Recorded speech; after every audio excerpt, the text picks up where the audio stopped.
hedged on that. Remember when he talked about incitement, he said he didn't think this rose to level. Oh, and so he was hedging all over the place. I don't know whether it was for donors or what, but whatever it was a very disingenuous speech. And I say that regretfully because I always want to be able to work with the leadership of the other party. I think our country needs a strong Republican Party. It's very important, and for him to try to have it every which way. But we will be going forward to make sure that this never happens again in terms of to investigate and evaluate what caused this, and both in terms of the motivation, but also in terms of the security that we have to have as we go forward, recognizing how inflaming even some of our elected officials can be. But I defer to all these distinguished lawyers about what happened. All right, let's see. So, but Speaker Pelosi, is censure an I'll option? come to you and then I'll come to you. I'm sorry. Is censure an option right now then? Censure is a slap in the face of the Constitution. That lets everybody off the hook. That lets everybody off the hook. Oh, these cowardly senators who couldn't face up to what the president did and what was at stake for our country are now going to have a chance to give a little slap on the wrist. We censure people for using stationery for the wrong purpose. We don't censure people for inciting insurrection that kills people in the Capitol. You're here. Yes. Thank you. Can you just explain how you went from wanting the contemporaneous notes from the Congresswoman depositions, possibly leading to other depositions, to then entering an already public statement into the trial record? Did you try and reach out to her at all? And then separately, did the White House either indirectly or directly have any involvement in the decision to call new witnesses? You know what? I mean, I don't want to. We tried this case as aggressively as we could on the law and on the facts. We did everything that we could. We got from the president's lawyers exactly what we wanted, which was the entering into the evidentiary record of the statement by our colleague, Congresswoman Butler. And we got that. I was able to read it before the entire country, and it became part of the case, and it became an important part of our case. If, again, we could have had 500 witnesses, and it would not have overcome the kinds of arguments being made by Mitch McConnell and other Republicans who were hanging their hats on the claim that it was somehow unconstitutional to try a former president, or that the First Amendment somehow gave him a right to incite violent insurrection against the Union. And though, they're going to have to live with those arguments that they made.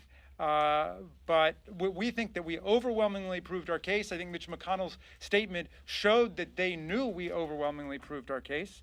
And all that might have happened if we had, bargained for 10 witnesses on our side, 10 witnesses on their side. The first person they said they wanted to bring up and to cross-examine is Nancy Pelosi. They would have turned the whole thing into a circus. And we conducted it with solemnity and legal seriousness and decorum. And you saw the conduct of the lawyers on the other side, and you know what Donald Trump's track record is. We were not going to allow them to turn it into a farce. Congressman Grafton? Yeah. Why didn't you raise her comments sooner? She said in her statement that she brought this up as early as January 12th, so why didn't you introduce it in the trial sooner? Why did you wait till the state, at least the first time that I saw the statement was yesterday. It was that statement was released yesterday. So, what's interesting is that the premise of some of these questions is somehow that we failed to prove the facts of the case. I think in the eyes of the entire world and the country, we overwhelmingly proved the facts of the case. And Senator McConnell just conceded that wasn't the issue. I think you got to talk to the 43 senators who are basically saying no amount of facts would have made any difference to them because they didn't think that the president was subject to the jurisdiction of the Senate. That was the argument you just heard Mitch McConnell make.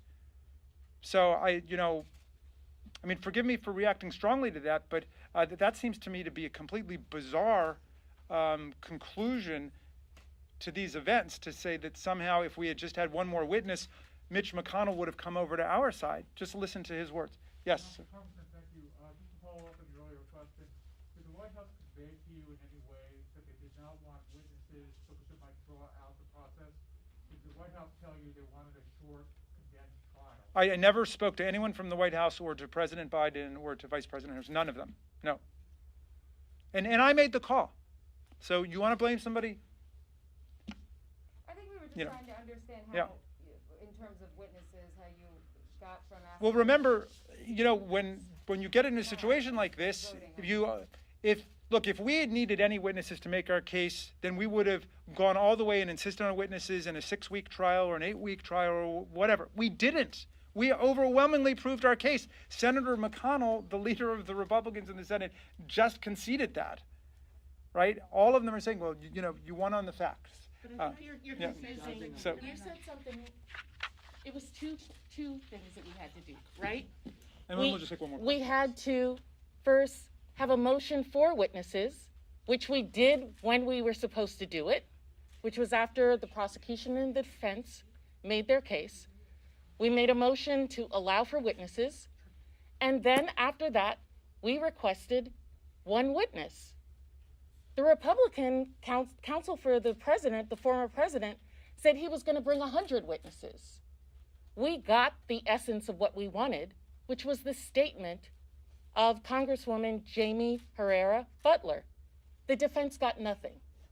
And I think that what you're doing is making a lot out of and dismissing the incredible evidence of havoc, mayhem, and what this president had done over a period of months to bring destruction to our democracy by talking about if you had 2 or 3 more witnesses, what was going to happen.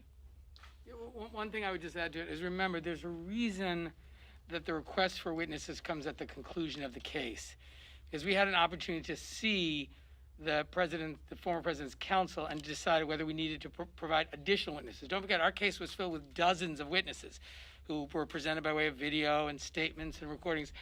And it was only last night we learned about this new information, and we got the best of both worlds. We got that testimony in the record before the jury without any risk associated with it. And that's important to remember. This is a congresswoman who repeats a telephone call between Kevin McCarthy and the former president of the United States, in which Kevin McCarthy is pleading for help, saying, help us, we're under attack.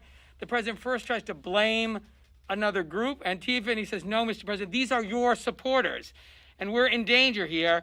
And he says, well, Kevin, maybe they care more about the election than you do. That came before the Senate jury through the statement that Mr. Raskin read. So we got the evidence in of the witness that we wanted to present, and that was a victory for us. The defendant, President Donald John Trump, was let off on a technicality. And that's essentially what you heard Mitch McConnell say, that they let him off on what they perceived, at least, to be a procedural issue, which was because of the constitutionality of the matter, they couldn't proceed to the substance. Doctrinal interpretation, both on the liberal side and the conservative side, strongly disagrees with that assessment, but they let him off on a technicality. And you also heard Mitch McConnell go up there and say, essentially, that we overwhelmingly proved our case, that substantively, Donald Trump is guilty of inciting an insurrection. And it has been, I know for all of us, an honor to work and a solemn honor to work on this case. And even though we didn't get 67 votes, this has been the most bipartisan vote for impeachment and conviction ever. And we know that we spoke the truth on the Senate floor. And the American people, by and large, have agreed with us. And one final remark on all of this, this episode from January 6th on has been very taxing on the American people. Ushered in a new era, thanks to Donald Trump, of political violence. And so, most of all, my reaction to the decision of a majority of Republican senators not to convict Donald Trump despite the overwhelming evidence, is not only sadness, but also apprehension for the nation. Because as I said during my remarks, the defense counsel's main argument is that there's nothing wrong with what Donald Trump did, and he could do it all over again. And as a nation, we just have to hope that that isn't the case.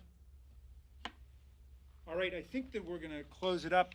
I just want to remind everybody that this was the most bipartisan impeachment in the history of the United States. It was the largest vote in the U.S. Senate ever to convict a president who's been impeached.